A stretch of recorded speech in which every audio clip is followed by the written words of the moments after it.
Every new season is a fresh page in the history books. Over the decades, women's surfing has been dominated by the few. As legends step away, a generational sea change awaits. 2023 World Champion Caroline Marks had ushered in a new era, one where opportunity can be realized.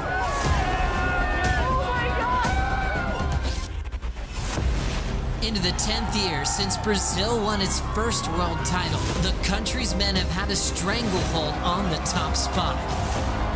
Now, a crew of American young guns, bonded by trust, seek to force their own radical change to take on the 5 straight years of Brazilian world champions.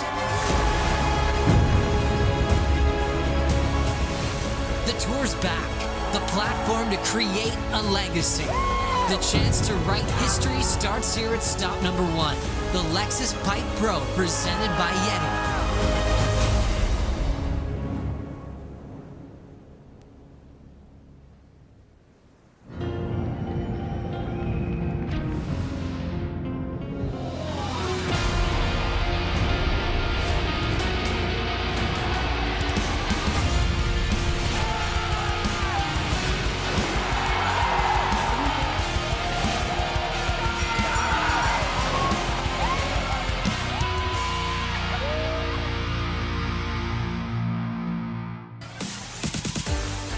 Good morning, aloha, kakayaka. It is the SAMBAZON Dawn Patrol for opening day of the season. We will be saying mahalo to Carissa Moore throughout the show and all year long.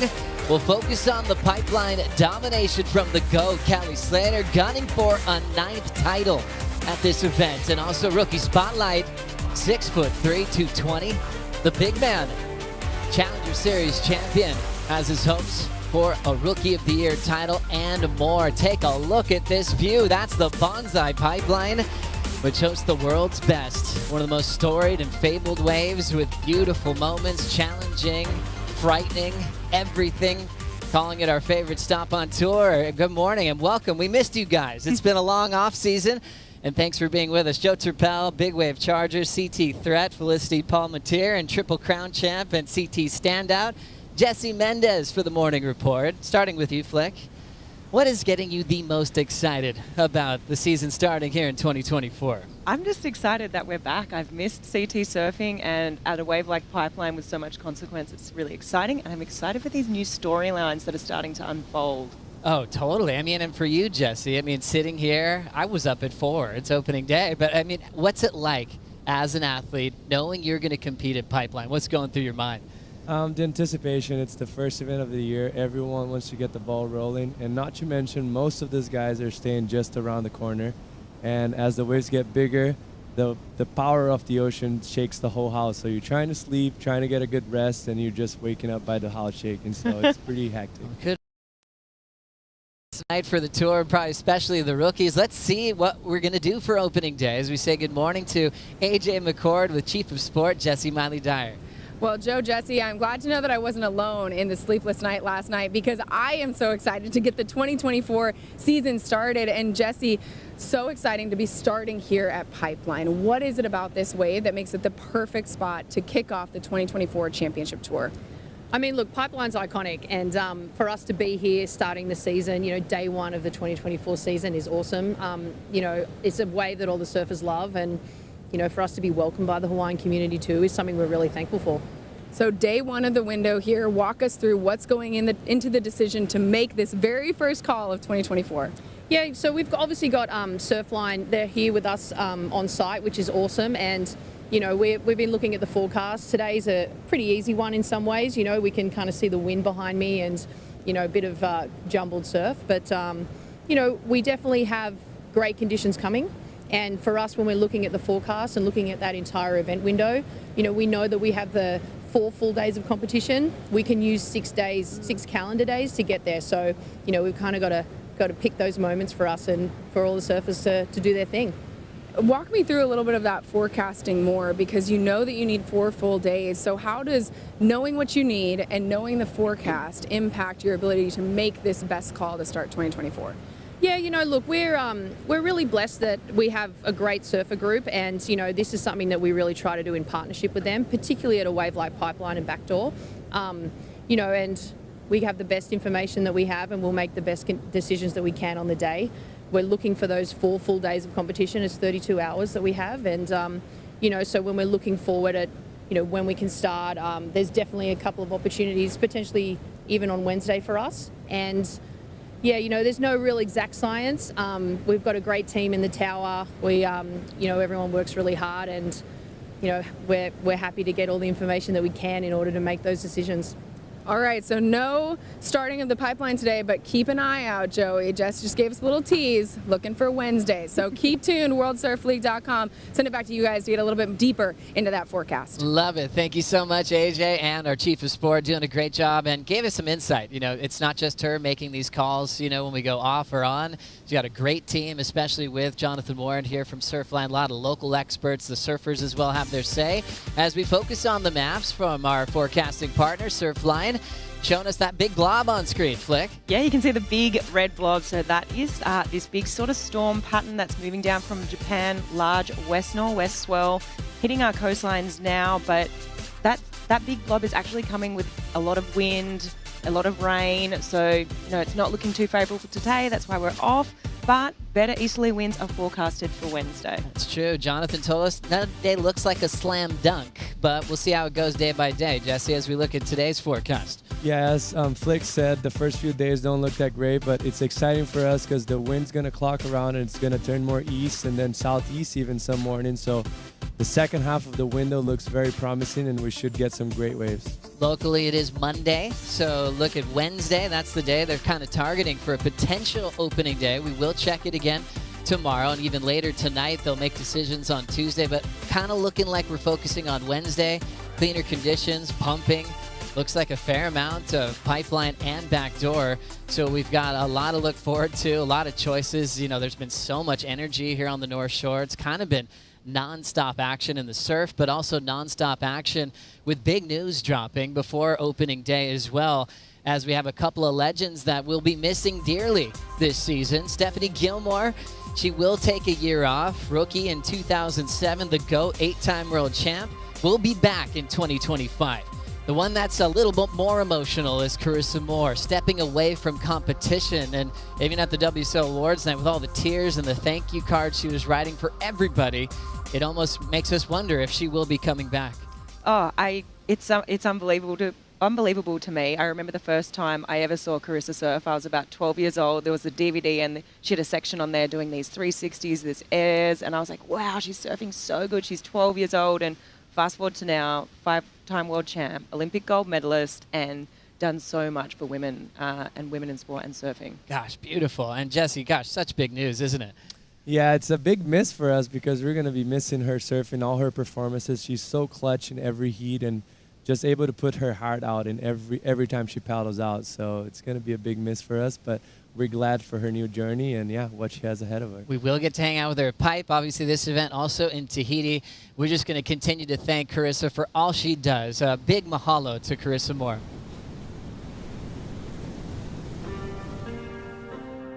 When I was younger and I was dreaming, I dreamt of the first world title. I didn't really dream of winning 10 or 6. There was never a number.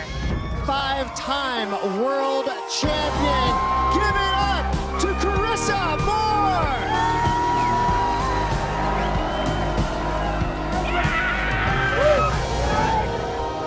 Defining what success means to me, for so long it has been the trophy or standing on top of the podium. But at the end of the day, I'm winning because I have an amazing life. And the people that really love you are going to be there no matter if you win or if you lose.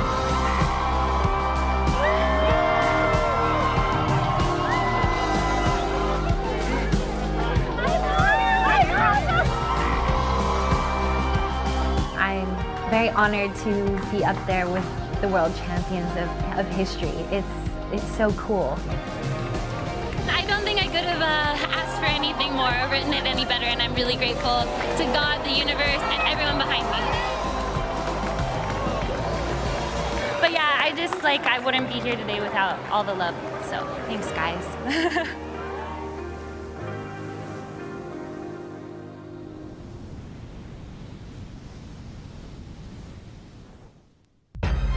Aloha, everybody. You're watching the SAMBAZON Dawn Patrol for opening day of the season. It's off for the day, but the world's best always prepared. Jack Robinson, defending pipe champ, found some nice personal space, great meditation, great headspace all the time. He can fall asleep around hundreds of people.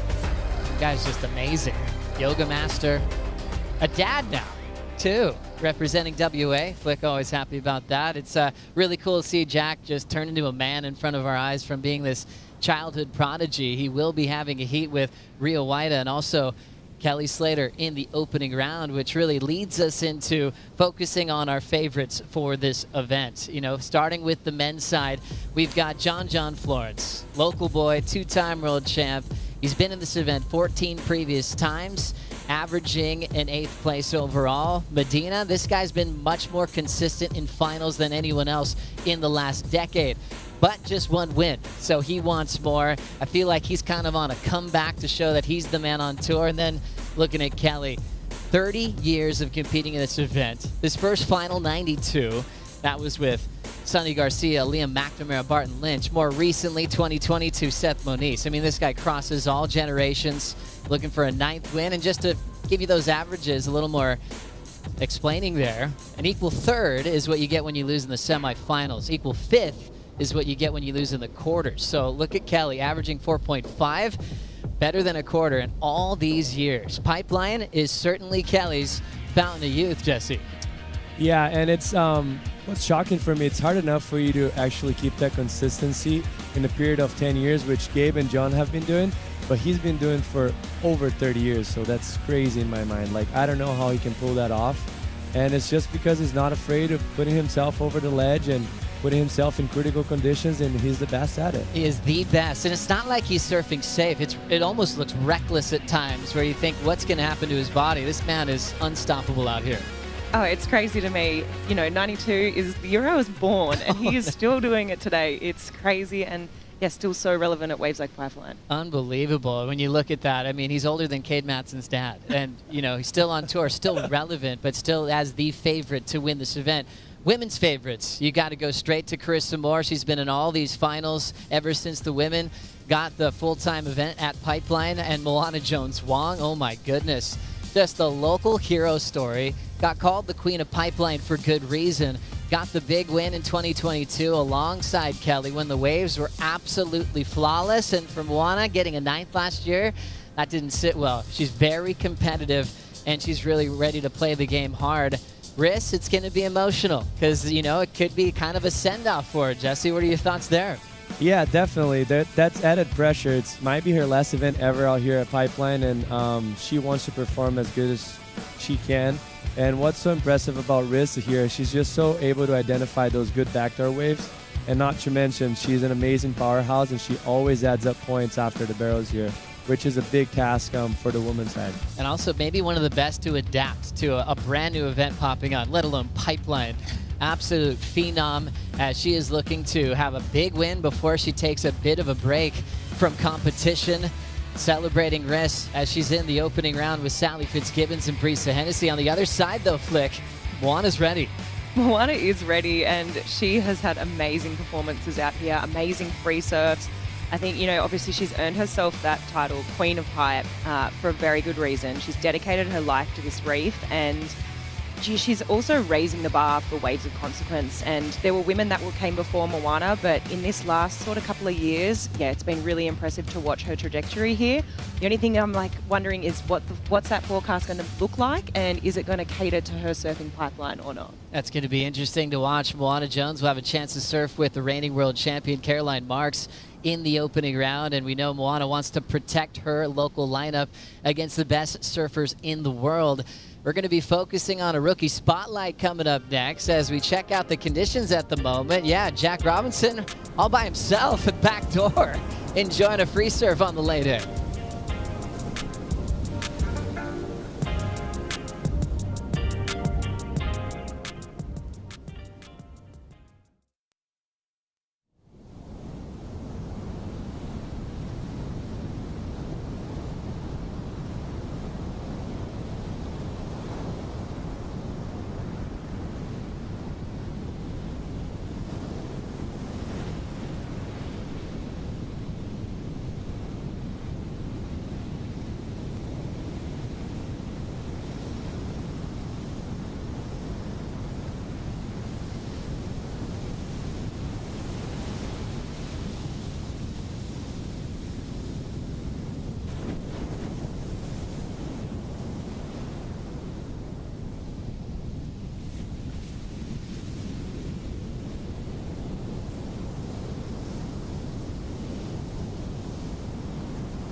None of my family surfed. My dad was the first one to really just start pushing me into waves at Doheny. I mean, I'm a power surfer, and that's where my edge is. We're at 225 here. Cole is absolutely ripped, shredded, and he's 220 pounds. At an elite level, no one's ever seen anything like it. 2, 1. Dyeing height. I think it gets too dark out to dye my hair now. Everyone calls me Rodman. Approaching the tour this year, I get to surf against the people that were kind of my idols, like Kelly Slater, Gabriel Medina.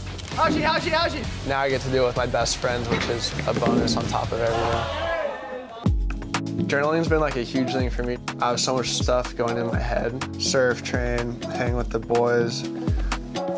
My biggest goal this year, world title and Final 5, right next to each other. My name's Cole Hauschman, and I'm a rookie on the championship tour. Let's see. You're watching SAMBAZON Dawn Patrol here at Pipeline on the North Shore of Oahu for the Lexus Pipe Pro presented by YETI. We always talk about surf conditions, but one event you talk about sand conditions all the time as well, and the sand's looking good. It's been just getting shoved down towards Pupukea, gas chambers area for the last couple of weeks or so, so it's looked like we're already ready. The stage is set for some good heats coming here at Pipeline. Joe Turpel, Felicity Palmateer, Jesse Mendes. It's always fun to talk, you know, rookie class hype, always. But this one has obviously felt a big resurgence of talent coming out of Southern California. But the big man stands on top, winning the Challenger Series in a short period of time. Cole Hauschman, 6'3", 220. The guy is massive, won a QS back in March last year, and then qualifies for the Challenger Series the next month. Ends up going back-to-back. Big final in Narrabeen, pumping lefts against Wilcox, and then wins in Bolito. I mean, this guy wasn't winning in 2022. He's kind of in his head a bit, identified it, hung out with his crew, and got even better than ever. I know you guys are goofies. I'm pretty excited to see this guy perform. Your thoughts on what Cole's going to do on tour? Oh, I think he's going to do some damage on tour. I just look at those first 5 events. There's waves of consequence. There's waves with power. I think his surfing fits the tour, and you know, most rookies that qualify for the tour, they're going to sort of grow into that tour bod. Cole's already got it, so I think he's going to do some damage. I mean, we always talk about how hard it is to learn the ropes, Jesse. I mean, what about Cole? Is he going to have a fast track to success? Yeah, there's always adaptation into the circuit. It's a new game, new people you're surfing against, and the advantage that he has, he's already a powerful surfer, and like you mentioned, Flick, like it's just a great match. He's just going to fit this wave so well, and not to mention, I've seen him surf pipe for plenty of years since he was a Grom, and he's not scared of putting himself under that ledge, and he's going to go if the wave comes to him. It's funny, though. You look at him, and he looks like just serious kind of Terminator style, but then you add this Dennis Rodman thing, and you're going, okay, is this going to be the greatest entertainer? Is he going to go to Vegas in between events? You know, I mean, that's what Rodman would do. Are we going to see that? And I think that's a great balance because that keeps the fun and keeps the intensity right by each other. So it's not, it's going to keep him free, and he's probably going to be able to perform better. Looking forward to seeing Cole Hauschman and his rookie debut and kick off this Rookie of the Year race. What, Jack is still having a solo session out here in Pipe It Back Door? Are you kidding me? We'll be back for more on the SAMBAZON Dawn Patrol after this.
We are so grateful to be kicking off the championship tour here in Hawaii, the birthplace of He'inalu. As a cultural practice and competitive sport, we'd like to mahalo first and foremost Kanaka Maoli as well as Kama'aina, who for generations have embodied true aloha in sharing and perpetuating surfing while stewarding these oceans and coastlines for everyone to enjoy. Mahalo to Hawaii, the North Shore community, and to all those who have come before and are here today, bringing us together through surfing. Thank you so much. It still feels like such a great privilege to be around these wonderful people here on the North Shore, to have the world's best come here to compete at Pipeline, which gets us to an important part of the show: who is in and who is out for this event.